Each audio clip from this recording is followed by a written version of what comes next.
¿Qué es Product Market Fit? Perfecto. Ok, ¿cómo lo mido? Ok, perfecto. ¿Qué hago después de eso? ¿Cómo escalo? ¿Qué tan rápido escalo? ¿Cuánto dinero levanto? ¿Qué tan rápido levanto? ¿Cuánto me diluyo? ¿Cierto? ¿Cuánto riesgo voy a traer a la mesa? Entonces, yo creo que, digamos, cuando se escala, cuando se crece y cuando se transiciona de semilla a serie A es cuando la empresa se sienta lista. ¿Y cuando se siente lista? Cuando la data te lo diga. Estás escuchando Ángeles de Latam, el podcast en donde René Lomelí, partner en 500, conversa con los ángeles que invierten en startups de la región. En cada episodio aprenderás de la mano de nuestros invitados cuál es su tesis de inversión, cómo es su proceso de toma de decisiones y también buenas prácticas para que nuevos founders y ángeles inversionistas aumenten sus probabilidades de éxito. Gracias por acompañarnos. Comencemos. Bienvenidos y bienvenidas a un nuevo episodio de Ángeles de Latam. El día de hoy tenemos otra vez un gran invitado, Mauricio Suárez. Mauricio es director de Global Sales en Melon, una empresa de servicios tecnológicos y de fulfillment que ayuda a las e-commerce de Latam a crecer. Recientemente se sumó a nuestra red de mentores y por supuesto está aquí porque es ángel inversionista. Tiene un portafolio de más de 10 inversiones con compañías como QuotaPath, Marpipe, Sales Impact Academy, YouBanQ, WeHome, Pact y varias más. Antes de arrancar, me gustaría agradecer a Patti DeCentis de nuestro equipo por ponerme en contacto con él para este episodio. Y pues para arrancar, Mauricio, ¿cómo estás? Muchísimas gracias por acompañarnos. No, René, muy emocionado. Muchas gracias a ti por tenerme acá. Muy contento de estar compartiendo este espacio contigo y de la conversación que vamos a tener. Pues si te parece bien, siempre me encanta arrancar con un poquito de la historia de cada uno de nuestros invitados.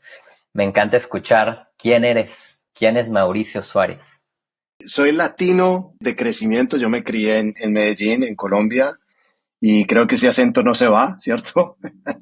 El acento no se va, no lo pierdes, pero profesionalmente me desarrollé en el exterior. Nací en Boston, papás colombianos, tengo un hermano mayor, una melliza, y pues me crié en Colombia, pero pues me gradué del colegio y dije, me voy para el exterior, me volví a Boston a estudiar y también a que eso no solo fuera una experiencia espectacular para crecer como persona y después como profesional, sino también para darle como la excusa perfecta a mis papás de regresar a Boston cada que quisieran. Y allá he desarrollado pues como toda mi vida profesional y ha sido pues una experiencia enriquecedora, una experiencia espectacular. He conocido gente que pues amigos de la vida, compañeros, personas que quiero mucho, que admiro, que me guían, ¿cierto? Ahí conocí a ahora mi futura esposa, que nos casamos ahora dentro de muy poquito, ahora el 22 de octubre de este año 2023. Um, y sí, eso es un poco de mí. Soy una persona que me encanta aportar, me encanta tener conversaciones de este tipo, a trabajar con startups, ¿cierto? Es el enfoque que le he puesto a mi carrera, ¿cierto? No solo como operador, sino como inversionista, como advisor. Soy de ese tipo de persona que no simplemente escribe un cheque por escribir un cheque, sino antes de eso, antes de entregar dinero o más allá de entregar dinero, es cómo puedo ayudar a los founders, así sean first time founders, second time founders, third time founders, desarrollar su sueño, ¿cierto? Y entregar como mi granito de arena para seguir apoyando al ecosistema de Latinoamérica que siento y tengo muchos sentimientos encontrados porque amo Latinoamérica y amo Colombia, pero estoy muy en desacuerdo con algunas idiosincrasias latinas y pues hablando pues, de un sistema que ha sido así toda la vida y creo que es algo que no vamos a poder cambiar, es el sistema feudalista y por eso siento que soy un apasionado por las startups porque es un universo que en los últimos 10 años hace que personas que antes no tenían acceso a una vida mejor puedan hacerlo y puedan lograrlo y puedan salir adelante y pues sacar adelante a los suyos y crear comunidad y crear un ecosistema en donde la región mejore en todo sentido. Mencionas varias cosas que quiero profundizar a lo largo de este episodio, pero antes de platicar más, tú como inversionista, me gustaría que me cuentes cómo es que conectas con este ecosistema. Me habías platicado que parte de tu carrera profesional te tocó estar muchos años en HubSpot, eventualmente dirigir el programa que tenían para startups. Y me parece que de ahí viene esa conexión con el ecosistema emprendedor, cómo te empiezas a involucrar y eventualmente empezar a invertir. Cuéntanos de esa época, cómo es que terminas con un rol en HubSpot y qué fue lo que hace que tú seas la persona designada para llevar los programas que estaban haciendo específicamente para este tipo de compañías. Fue una experiencia muy bonita el tema HubSpot for Startups, porque más allá de tener un rol específico y designado para eso, simplemente era parte de mi rol y del día a día. En ese entonces, pues yo era otra de las personas del equipo de la TAM, digamos, del equipo de vendedores de venta directa, porque HubSpot pues tiene el modelo tanto de venta directa como de canales, y pues yo estaba en el equipo de la TAM de venta directa y a partir de 2018 también pues me convertí en team lead de ese equipo, pero el rol en sí era igual. Pero fue muy curioso porque en ese entonces, y creo que todavía se mantiene, no recuerdo ya muy bien cómo está el programa de HubSpot for Startups, pero en ese entonces HubSpot brindaba una beca del 90% al software en el primer año. Entonces eran conversaciones que pues cuando tú lo ves frente a tu número, frente a tu cuota, pues era mm, pues una gotica nada más, ¿cierto? Pero pues eh, yo lo empecé a ver más allá de eso. Um, de hecho, como que muchas personas, y obviamente porque es su trabajo, ¿cierto? Entonces uno tiene que respetar la elección de cada quien en dónde invertir su tiempo, ¿cierto? Y yo por una decisión personal con startups que pues así compraran HubSpot, no compraran HubSpot y si compraban HubSpot era un porcentaje pero mínimo, irrisorio de la cuota que tenía. Ahí era en donde curiosamente empecé a invertir gran parte de mi tiempo como para conectar con los founders, entender del proyecto, aprender de sus sueños, de dónde habían salido las ideas, los nombres de las startups, cuáles eran las ambiciones que tenían con esas startups y pues ahí hay un universo de conversaciones que salieron de ahí, un par que recuerdo pues La House definitivamente con Jerónimo, con el equipo de chicas de laboratoria en Perú, Acámica, cuando eran una empresa muy chiquitica y ahí se empezó a generar un ecosistema muy chévere de cómo podemos como latinos sentarnos a buscar apoyarnos entre nosotros para echar a andar este proyecto. Primera experiencia con el ecosistema de startups como operador y es una decisión tomada que yo creo que por el resto de la vida, en donde voy a invertir mi tiempo, mi energía y mi vida en lo que son proyectos y startups. Yo lo llamo, pues, obviamente más como one-to-one, como operador, en este momento en Melon, ¿cierto? Los one-to-few en las startups en donde soy advisor y los one-to-many en donde es más como los fondos, como Stage to Capital, donde estoy involucrado, como 500, ¿cierto? Ahora como mentor. Y también Pigma, que, que uno de los co-founders, Andrés Cano, es una persona que admiro y que quiero mucho y es de hecho uno de mis amigos de Boston de la vida. Mauricio, por curiosidad, me acabas de dar como una perspectiva que me genera preguntas de cómo funcionan partners como HubSpot, porque desde este lado, pues hemos trabajado y también hemos hecho muchos partnerships y muchas cosas con compañías como HubSpot, AWS y a todas estas compañías grandes que tienen estos grandes beneficios para startups.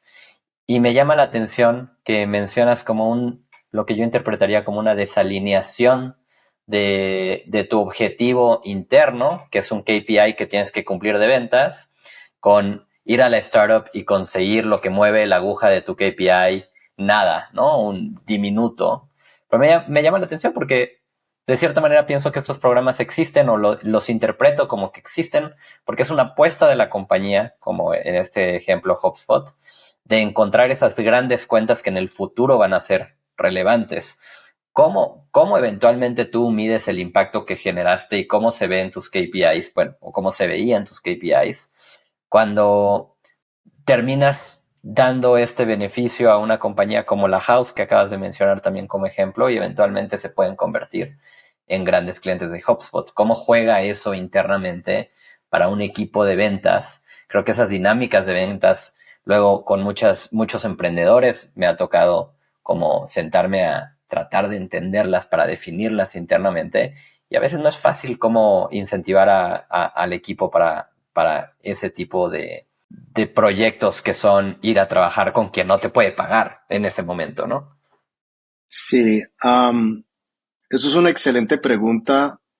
Voy a buscar elegir, digamos, mi respuesta con mesura porque la manera en como yo pienso puede ser muy distinto y aquí no quiero, digamos, como y respetar la forma en como ciertas empresas que tienen estos programas, pues los crean. Yo recuerdo en ese momento que quizás porque en la TAM era todavía un equipo muy joven, no existía el equipo específico de HubSpot para startups. Sé que en Norteamérica había un equipo, de hecho uno de mis grandes amigos de HubSpot fue a ese equipo y estuvo en ese equipo por mucho tiempo, pero no conozco los KPIs de ese equipo, por lo menos en el equipo joven, obviamente, pues como negocio debemos generar tracción y demás, y pues traer MRR, traer revenue, independientemente pues de donde sea, y healthy revenue, ¿cierto? Entonces, por eso era una apuesta muy grande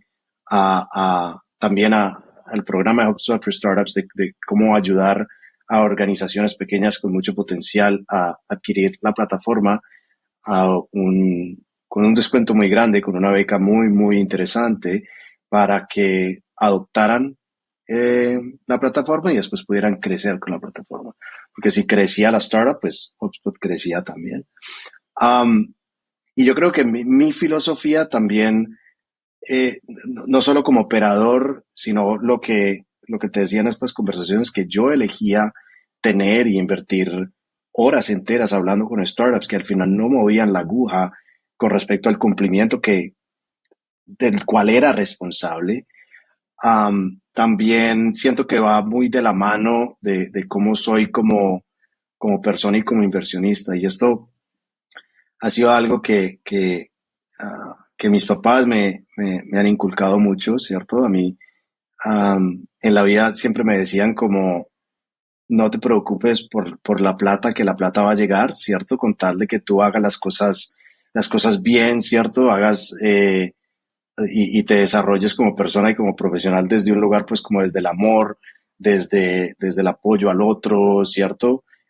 Pensando en uno más uno eh, y no solo de forma individual, la plata va a llegar, ¿cierto? Entonces, la manera en como yo lo tomaba es, obvio yo tenía una meta y tenía que tener conversaciones para llegar a esa meta, pero era la forma en cómo manejaba mi tiempo para que pudiera llegar a la meta de forma consistente. No poner mi trabajo en una posición de riesgo, poder cumplirle al equipo y a la organización por lo que me habían contratado, pero que eso no me parara en mi deseo de poder tener suficiente tiempo para tener estas conversaciones que eh, como que agregaban mucho no solo mucho valor, sino como que mucha leña a ese fuego interior de cómo me puedo sentar con personas que tienen un sueño y ayudarlas a desarrollar ese sueño. Qué interesante. Gracias por compartir porque sí me sorprende cómo se escuchan esos objetivos un poco desalineados. Evidentemente el negocio tiene que crecer, pero como que la existencia de estos perks podría parecer que adentro hay un incentivo más fuerte por moverlos. Pero bueno, cambiando un poco de tema, en esa época es cuando te apasionas por el mundo de las startups. ¿En qué momento haces tu primera inversión y en qué compañía la haces? Mi primera inversión, curiosamente, entonces por intermedio de HubSpot, llegué a un grupo de go-to-market leaders que se llamaba Emerging Leaders Syndicate, ¿cierto? Eh, el hermano del co-founder de Stage 2 Capital, que se llama, el co-founder se llama Jay, ¿cierto? El hermano se llama Sean. Sean salió con la idea de Emerging Leaders Syndicate y Stage 2 Capital es el fondo de Mark Roberge, empleado número 3 de HubSpot. Y yo pues había seguido a Mark naturalmente pues desde HubSpot. Había tenido la fortuna y el placer de hasta representar a HubSpot en un par de clases de Mark en Harvard Business School como invitado. Eso fue ya hacíamos roleplays, eso fue una experiencia muy bonita. Y por intermedio de Sean, empecé a tener la oportunidad de conectar con otros go-to-market leaders. Eventualmente eso se vuelve una conexión con Stage 2 Capital y en paralelo, digamos, esa conexión con Sean y con otras personas del ecosistema de Estados Unidos, me llevó a, ok, cómo puedo conectar y hacer lo mismo que hago en Estados Unidos, en Latinoamérica? Y ahí empecé a crecer mi network y de hecho la primera inversión que hice fue en Ubanku y me escribieron por LinkedIn, ¿cierto? Fue de que en ese momento era el Business Development Manager, me escribe, me dice, ve, Mauricio, estamos desarrollando un proyecto muy interesante, muy bonito, de inclusión financiera en la región. Nos podemos sentar. Y pues nos sentamos y me encantó el proyecto y eh, fui la primera persona que invirtió en ellos. Me encantan esas historias porque como que a veces pienso que el mensaje en frío en LinkedIn y luego cuentas esas historias medio que hay gente que no las podría creer, como no conocía a esta persona y terminé poniendo mi dinero en ellos a través de un mensaje de LinkedIn. Desde tu perspectiva, me gustaría que nos contaras, cuando platicamos hace un par de semanas me decías, parte de lo que quiero hacer mucho más que de invertir plata, es ayudar. E incluso me decías que no te gusta usar la palabra investor.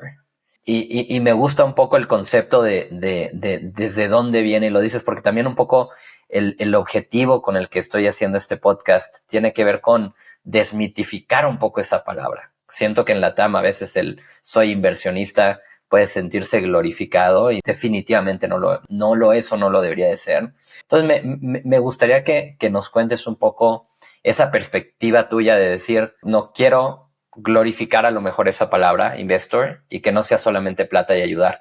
¿Cómo es que llegas a eso y en qué te gusta ayudar? Eso es una excelente pregunta. Yo creo que, o sea, no solo a la parte inversionista, sino también pues, advisor. Y yo creo que nadie en este mundo tiene las respuestas. Y yo le digo a mi equipo todo el tiempo, pues todos somos humanos, todos cometemos errores, pero eso no significa que sea malo. Eso es un aprendizaje y cómo en el ecosistema podemos apoyarnos el uno del otro, aprender el uno del otro y que, digamos, no satanizar los errores porque los errores se convierten en aprendizajes, ¿cierto? Entonces, la manera en como yo lo pienso es cómo puedo ayudar a, a startups que son jóvenes a evitar algunos de los errores que yo he cometido que han costado muy caro en el pasado, ¿cierto? Y ahora, por ejemplo, lo hemos visto en los últimos años, cómo podemos cambiar la forma de crecer. No crecer yo lo llamo crecer con grasa, en donde me dan una ronda de inversión y salgo a contratar a mansalva a decenas de personas, a abrir oficina en mercados nuevos sin entender el mercado, sin tener validación con data de product market fit, sin tener leading indicators of retention, sin tener leading indicators of unit economics, ¿cierto? Y después desencadena en esas decisiones tan dolorosas de despedir, así sea una persona, ¿cierto? Si sea una persona que te tocó despedir porque los números no cuadran, eso ya es un aprendizaje. Entonces, yo lo que busco es no solo entregar dinero, ¿cierto? Pero también mi tiempo. De hecho, con varias de las startups, WeHome es un ejemplo en donde con ellos me siento cada 15 días a ver en qué puedo ayudar, qué preguntas tienen, ¿cierto? Y qué preguntas también tengo yo, porque yo no soy el dueño de toda la verdad.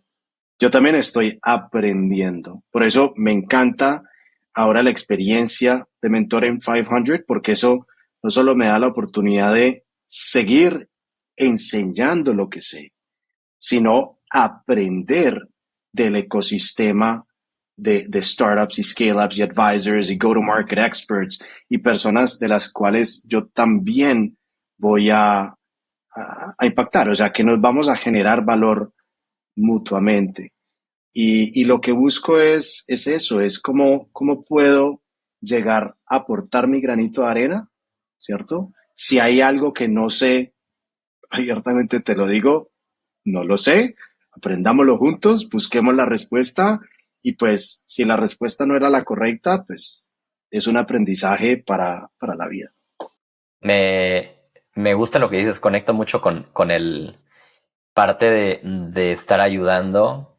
Creo que muchas veces incluye reconocer no saberlo todo. Creo que desde ahí tienes que partir. Y que en el camino, muchas veces la motivación de ayudar también es cuánto puedes aprender mientras ayudas.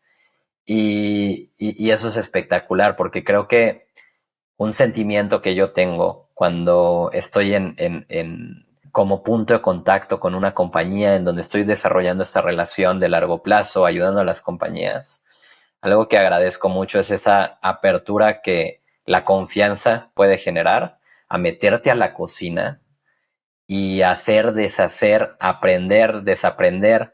Y es una de las cosas que a mí me gustan más de nuestro trabajo como inversionistas y suena a que la compartimos.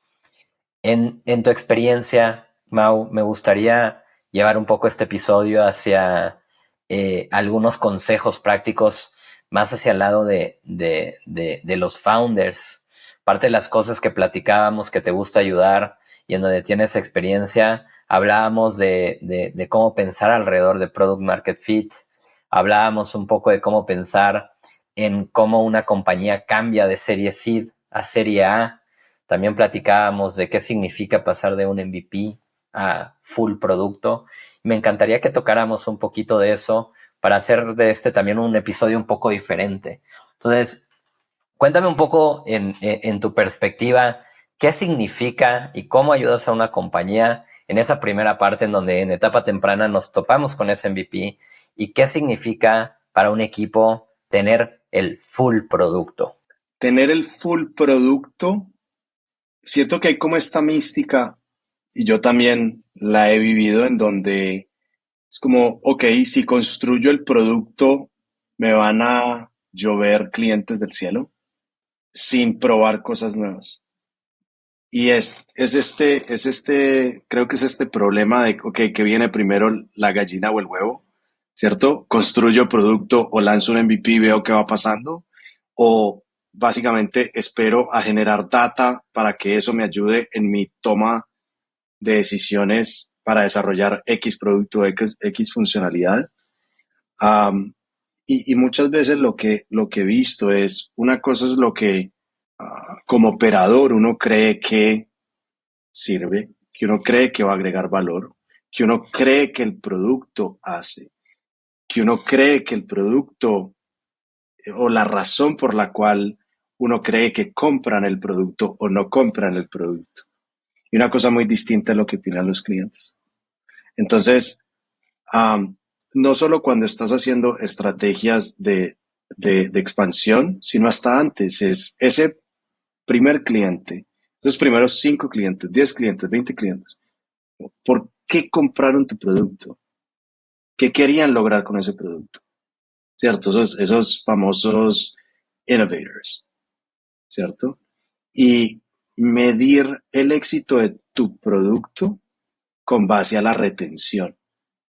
Y ahí es cuando empezamos a conversar sobre Product Market Fit. Y de hecho, creo que fue la semana pasada, o hace 15 días, que estaba en LinkedIn y vi el post de Brian Reckworth hablando de Product Market Fit. Y yo como, ok, en los últimos meses, en las últimas semanas, he estado hablando mucho en el ecosistema con founders y les hago la misma pregunta. Es, ok, ¿qué significa lograr Product Market Fit para ti? Y todo el mundo tiene una respuesta distinta. Y yo creo que como operadores, ángeles, inversionistas, advisors, go-to-market experts, o sea, llámalo como quieras, como personas que estamos involucradas con startups en la región, así sea que estás involucrado con una startup y eres operador de esa startup porque técnicamente eres inversionista de esa startup porque estás invirtiendo tu tiempo, tu vida, tu esfuerzo en ese proyecto, ¿vale? Entonces cualquier persona lo puede hacer. Es entender que el product market fit tiene que ver con retención, ¿cierto? Porque, por ejemplo, si tú estás trayendo 100 clientes al mes y retienes el 20% de eso, ¿realmente le agregaste muchísimo valor a esos 100 clientes? ¿O qué pasó sobre el camino? Y el otro problema es que para medir la retención tienes que esperar un año. Entonces, ¿cómo puedes adelantarte a eso, cierto? Y empezar a medir leading indicators of retention. No con base a revenue. Yo hablo con startups constantemente que me dicen, sí, no, yo mido el product market fit si genero X cantidad de revenue o traigo X cantidad de clientes mes a mes o crezco 10 o 20% mes sobre mes. Ok, no solo cómo estás buscando retener esos clientes, sino qué opinan tus clientes de tu producto. Y generalmente lo que yo le recomiendo a los founders es basar los leading indicators de retención con base a la usabilidad del producto y algo que sea único del producto o en donde los clientes le vean muchísimo valor y empezar a probar, ¿cierto? Y si los leading indicators of retention no salen perfectos y después no tienen una correlación con la retención, eso está bien, lo puedes ir cambiando y probando, pero adelantarte a esa curva para que después cuando agarre la curva no te agarre en curva, ¿vale? Y de esa forma puedas casi que 6 meses antes empezar a tener feedback de qué opinan tus clientes de tu producto para ver si lo que tú piensas que estás desarrollando es algo que le va a proveer valor suficiente a ese cliente para que ese cliente no solo quiera aguantarse los bugs, aguantarse las caídas del sistema, aguantarse todas las cosas que se rompen durante el proceso, sino acompañarte en ese proceso de construcción. Este podcast es traído a ti gracias a Descubre.vc, la plataforma que consolida las noticias del ecosistema de startups en LATAM. ¿Quieres estar al tanto de todo lo que sucede en nuestra región? Entra a Descubre.vc y regístrate hoy. Continuamos. De acuerdo. ¿Qué piensas alrededor de, ahora que te escuchaba, de como una búsqueda infinita de product market fit? Como que yo he pensado en ese concepto en múltiples ocasiones, eventualmente como que te lleva a hablar de growth y hacerte la pregunta de en qué momento puedes decir, check, conseguí product market fit. Porque pienso en una compañía en etapa temprana en donde claramente no existe, ¿no? Estoy experimentando, estoy tratando de entender cuál es la forma de crecer, engagement, stickiness, recurrencia, lo que sea, ¿no? Pero luego pienso en aquellas compañías que podemos mirar como ejemplos. Pensemos en un Nubank, que sacan reportes impresionantes de número de usuarios nuevos, tarjetavientes, etcétera, en múltiples países. Y evidentemente detrás hay un equipo que está pensando todo el tiempo cómo traigo un cliente nuevo más en volumen, ¿no? Entonces, como que pienso, creo que vas desbloqueando diferentes etapas con respecto al crecimiento, pero eventualmente siempre estás tratando de desbloquear algo nuevo en el mercado. ¿Cómo piensas alrededor de pues, esta bomba de cosas que te acabo de, de compartir? Yo creo que el tema de product market fit nunca acaba, ¿cierto? Porque tú empiezas, o sea, lanzas un producto, empiezas a generar tracción, vas como un cohete, ¿vale? Y después llega un punto en donde empiezas con esa desaceleración, de pronto porque capturaste muchísimo del mercado o porque las cosas pasan y no estás adquiriendo tantos clientes nuevos como necesitas, o a veces ya ese producto llegó a un nivel de maduración en donde pues ya tienes que pensar en un segundo producto, ¿cierto? Las famosas curvas S, ¿cierto? Y entonces vuelve la pregunta, listo, ya tengo un producto, ese producto es exitoso, ya logré product market fit, ya mis leading indicators of retention están ahí, están súper bien, eh, mis unit economics están lo suficientemente fuertes. Ahora, ¿cómo hago lo mismo, pero con otro producto? Entonces es como going back to basics, ¿cierto? Es como jugador de fútbol. Para poder jugar un partido, pues tenés que entrenar, tenés que estirar, y eso nunca para. Para un vendedor, o sea, para poder vender un negocio, tienes que tener procesos comerciales. Para tener procesos comerciales tienes que hacer llamadas de descubrimiento, tienes que prospectar, tienes que sorciar las cuentas. Entonces es un proceso que nunca acaba con relación a product market fit, independientemente del tamaño de empresa que seas, de la atracción del mercado que tengas, de la popularidad de organización que seas. Y yo sé empresas que son como las eminencias del mercado, por lo menos en Martech, que es donde tengo la gran base de mi carrera. eh, Empresas como HubSpot, empresas como Salesforce, todavía lo hacen y lo miden consistentemente, porque eso no solo es lo que los ha llevado al éxito, sino el validador de éxito, no pensando en cómo le puedo vender más a mis clientes, en cuáles son esos casos de uso adicionales que mis clientes están necesitando, en donde yo potencialmente les puedo agregar valor para retener ese cliente, ojalá por N años. De acuerdo, como que pienso en el concepto que decías al principio de que si los clientes llueven solos, ¿no?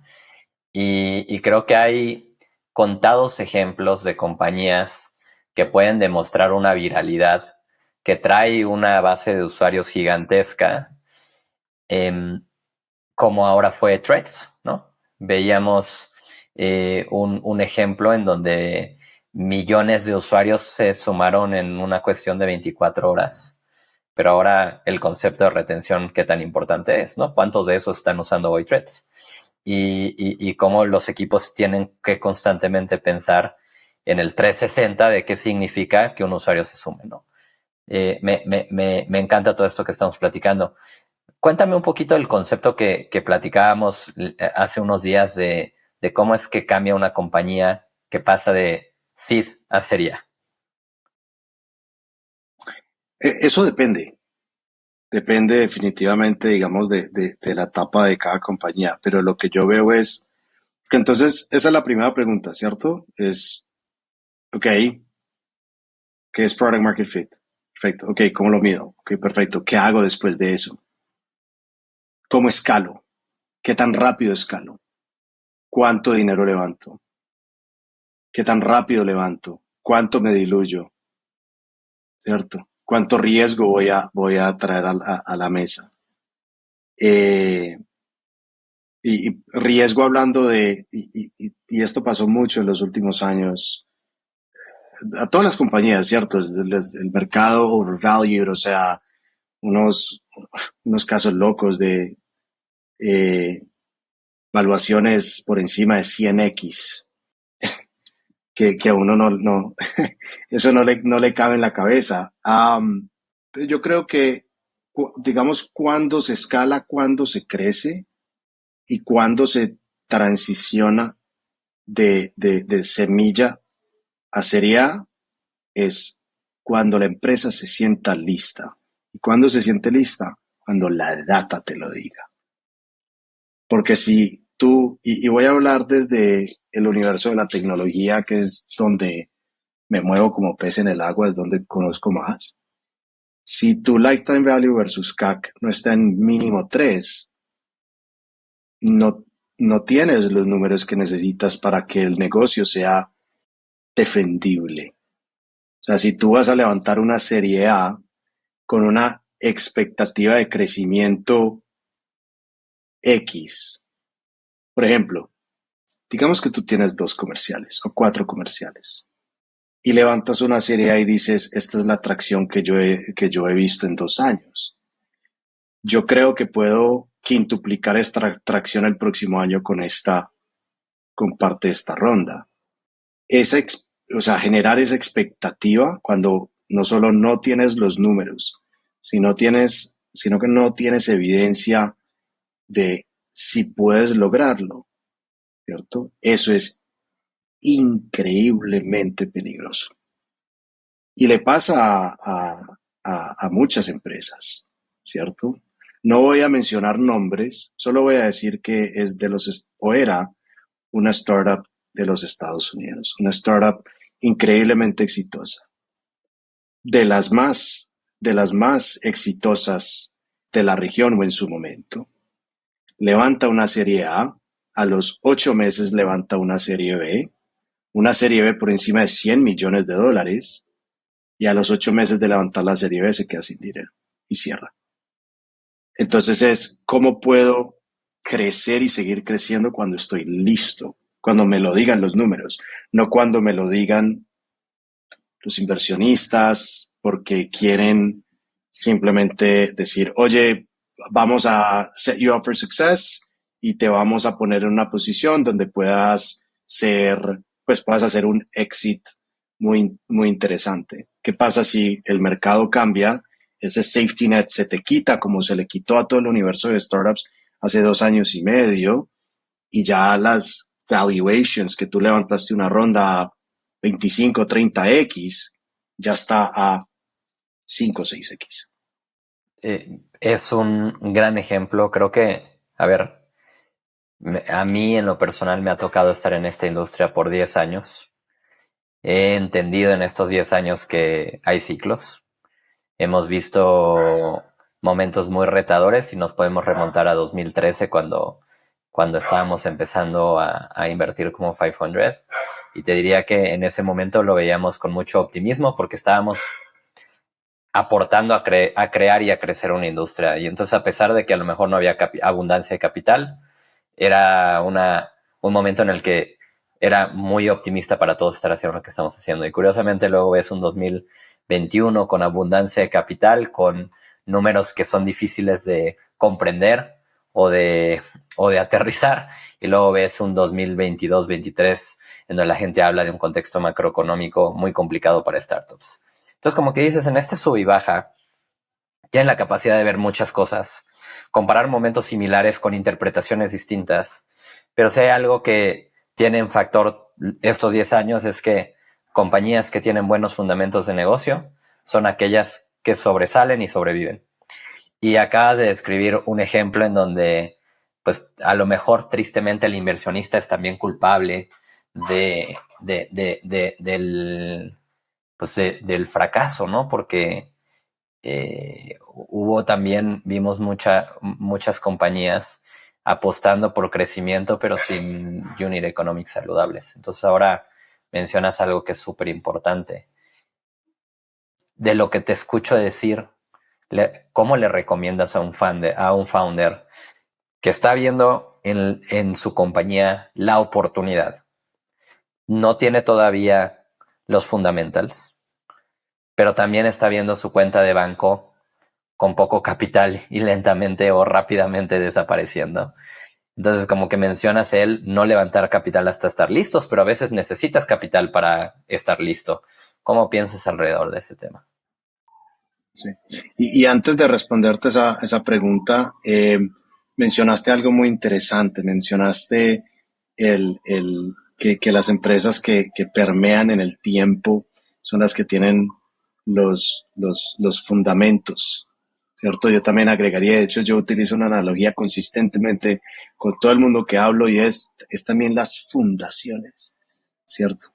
Tú te pones a pensar en un edificio y si un edificio no tiene las fundaciones necesarias, puede pasar algo que no se haya visto en el tiempo y acabar con el edificio. Entonces es más fácil agregar pisos y pisos y pisos cuando la fundación está lo suficientemente fuerte, ¿cierto? Es muy, muy, muy retador necesitar seguir agregando pisos porque hay una expectativa de crecimiento, hay un compromiso de crecimiento. Cuando tus fundaciones empiezan a tener huequitos, ¿cierto? A tener grietas. Entonces, muy de acuerdo con lo que tú mencionabas. Em, y lo que yo recomendaría a a las personas, digamos, que están buscando sacar adelante un producto, que necesitan levantar capital, que de pronto todavía tienen el tiempo de sentarse a pensar qué pueden hacer para levantar ese capital y organizar la casa. Yo personalmente, yo creo que también en la industria, bueno, perdón, no en la industria, en el ecosistema en Latinoamérica, la conversación ha cambiado afortunadamente en los últimos años. Ya no es, ok, ¿cuánto estás creciendo mes sobre mes? Es, ¿cómo están tus números de unit economics?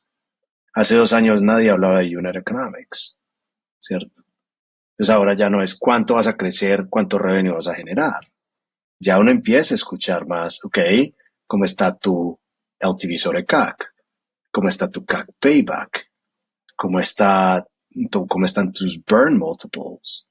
A veces, ¿cómo está tu MOIC? Tus multiples of invested capital. Entonces, por estas cosas que en el mundo pues, vivimos y eso nos enseñó a todos, a, digamos, a go back to basics, ¿cierto? Creo que sí ya las conversaciones están gravitando alrededor de unit economics. Y lo que yo le recomendaría es, o sea, si no tienes los números de unit economics ahí, entonces ponte a ver product market fit. Y si no tienes tiempo para esperar un año para validar si tienes product market fit, ponte a ver tus leading indicators of retention. Saca la data, es como desde el mes que lanzaste, asumamos que la startup tiene 6 meses o 12 meses.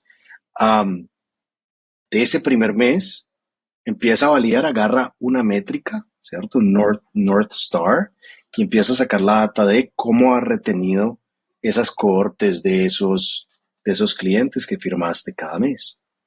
Y eso te puede ayudar a, a buscar las respuestas que necesitas para ayudarte con la historia para levantar dinero.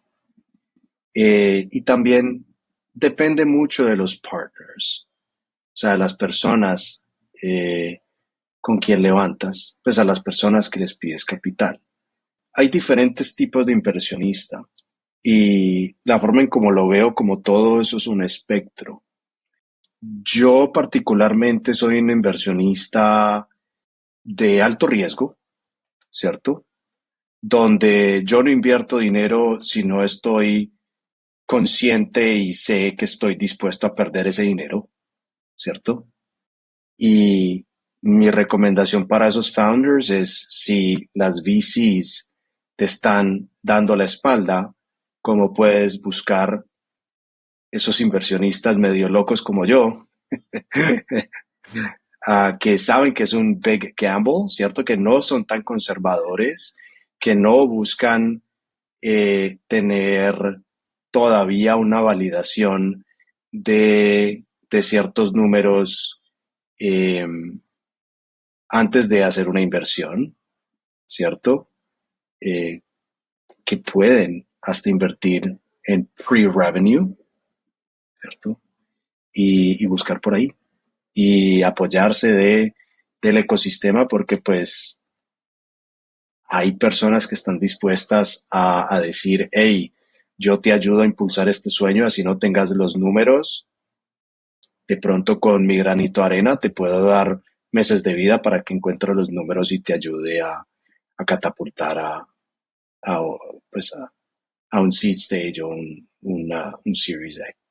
De acuerdo. De hecho, como que ahorita mientras te escuchaba pensaba en cómo yo respondería a esa pregunta también.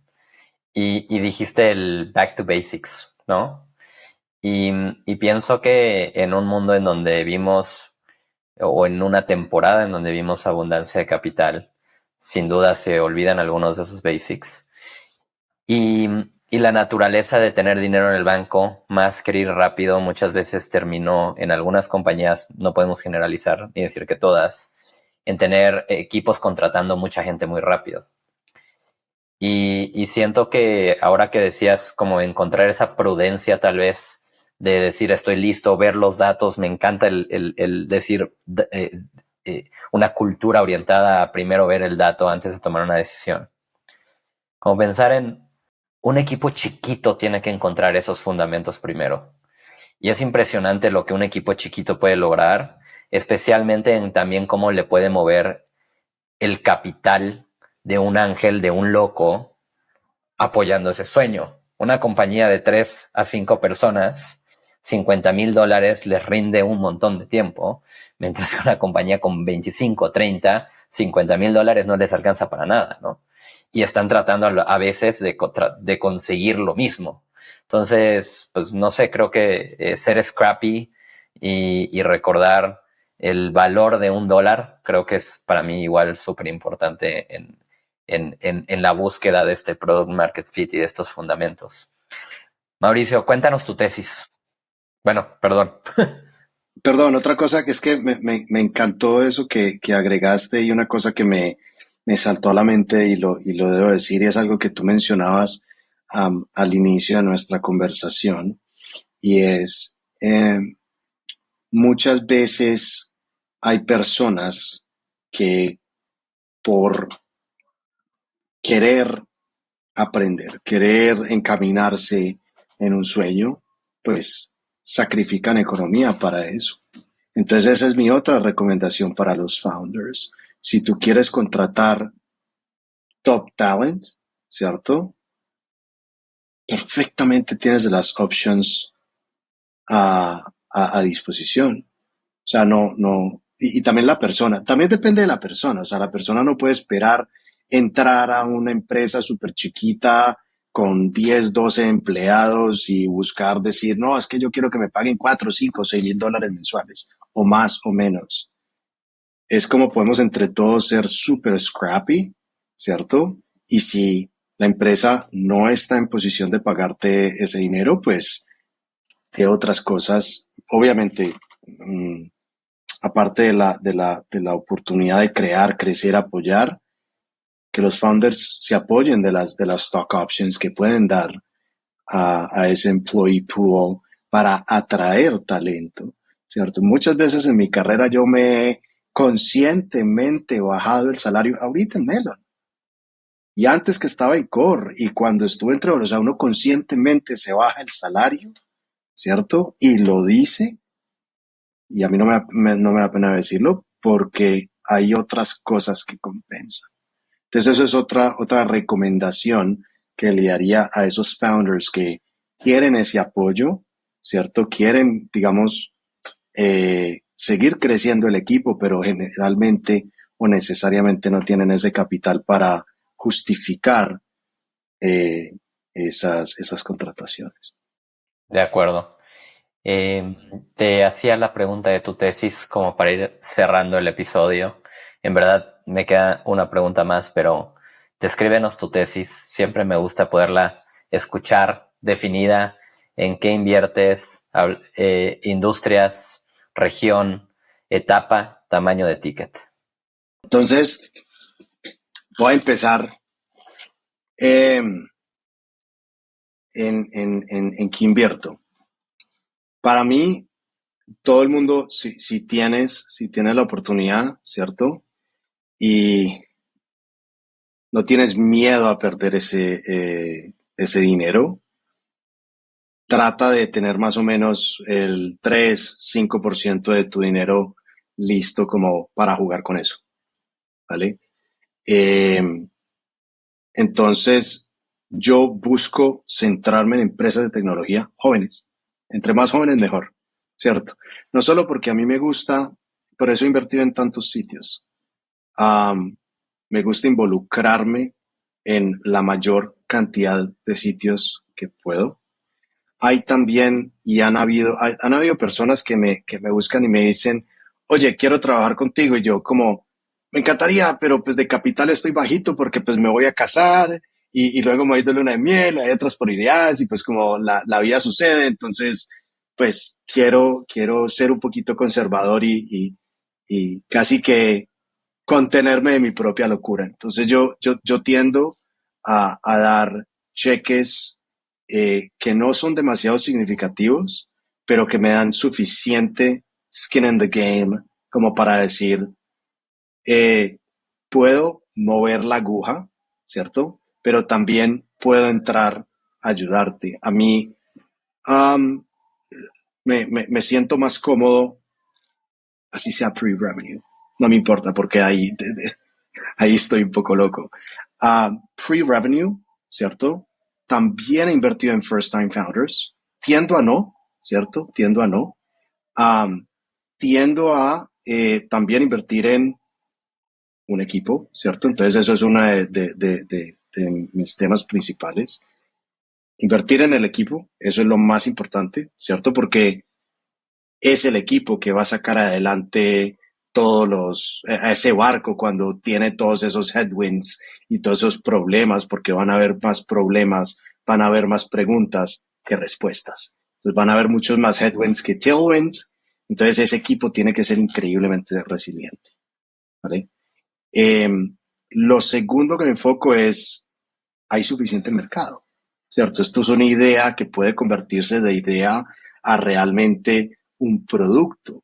¿Será que es un pain lo suficientemente grande que no solo los founders lo están viviendo, sino que yo lo he vivido en el pasado, ¿cierto? Y que hay un mercado para eso y la gente está dispuesta en pagar para que ese problema se les solucione.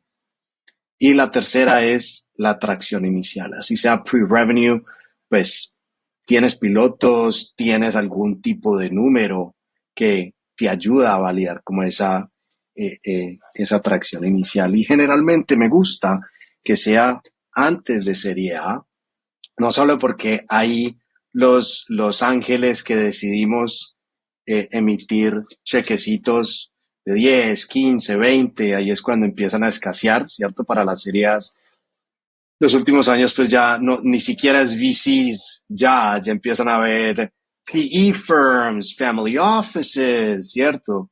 Y pues uno aquí solito contra el mundo, por lo menos por ahora, prefiero hacer como un spray strategy, y por eso también tiendo a unirme antes de serie A.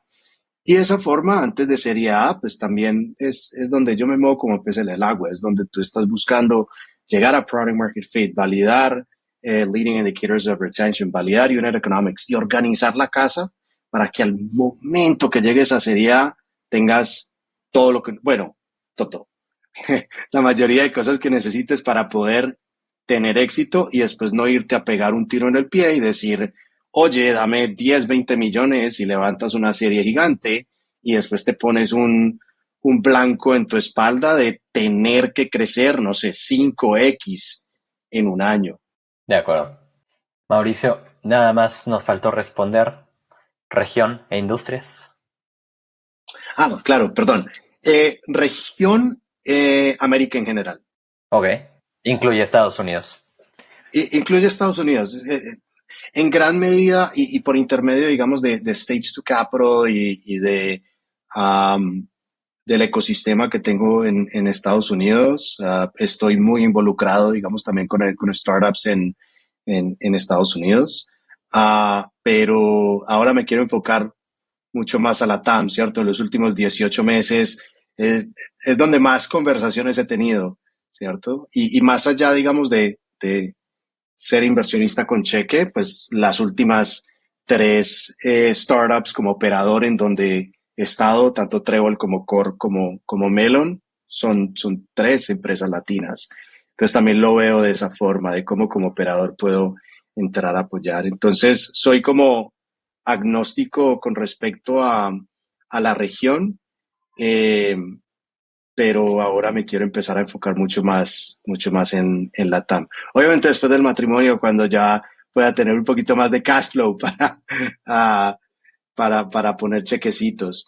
Y también me gusta, pues, a ver, tema de industria, más metido a la tecnología, pero hay cosas, o sea, no soy exclusivo de la industria de la tecnología, porque por ejemplo, Ubanku, que no solo no es una empresa, no es una SaaS, ¿cierto? Sino ha sido uno de mis cheques únicos más grandes.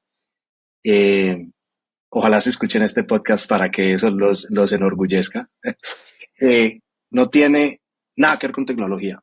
Yo invertí por el equipo, por la misión, porque eso iba muy, muy atado a lo que me motiva como persona y como profesional. Yo había hablado al inicio de la conversación que el sistema de Latinoamérica, el sistema feudalista, es algo con lo que yo no estoy de acuerdo, ¿cierto? Y la misión de Ubanku y de organizaciones como Ubanku que buscan como soluciones que sean de inclusión, ¿cierto? Ubanco es una solución de inclusión financiera en donde tiene una misión hermosa de ayudar a que los estudiantes puedan aprender a manejar su dinero, ¿cierto? Y eso los posicione para la vida.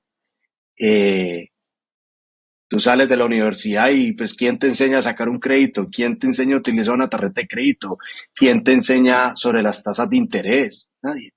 Entonces ellos tienen una misión espectacular, no son una SaaS y se llevaron uno de mis cheques más grandes que he hecho en estas más de 13 inversiones en el pasado, los últimos 3 años.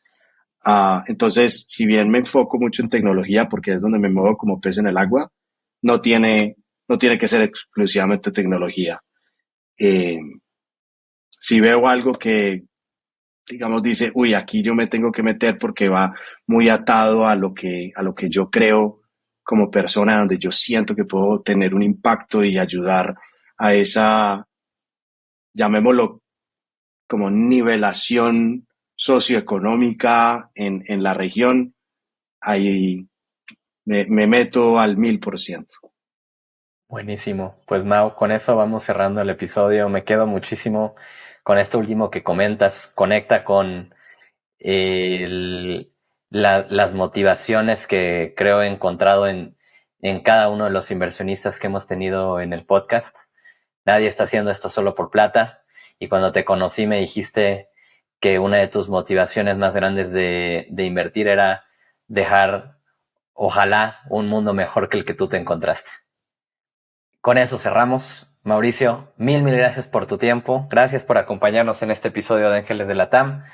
Si alguien quisiera hablar contigo de inversiones o un potencial ángel inversionista que quiera platicar contigo, ¿cuál es la mejor forma de encontrarte? LinkedIn es la mejor. Que me escriban y yo soy muy abierto, o sea, escríbanme, conecten conmigo, mándenme un mensajito, les comparto mi celular, mi correo electrónico, mi agenda de reuniones y esto es lo que me apasiona, entonces siempre busco un espacio para conectar con personas nuevas y compartir y aprender juntos, porque reitero, yo no soy el dueño de toda la verdad, yo estoy apoyando, pero al mismo tiempo estoy aprendiendo y lo que busco es conectar con personas que también tengan como misión ayudar a que el ecosistema y la sociedad en Latam siga mejorando y que sea una región que tiene un potencial enorme, que pueda tener todo lo que necesita para que podamos salir adelante como sociedad.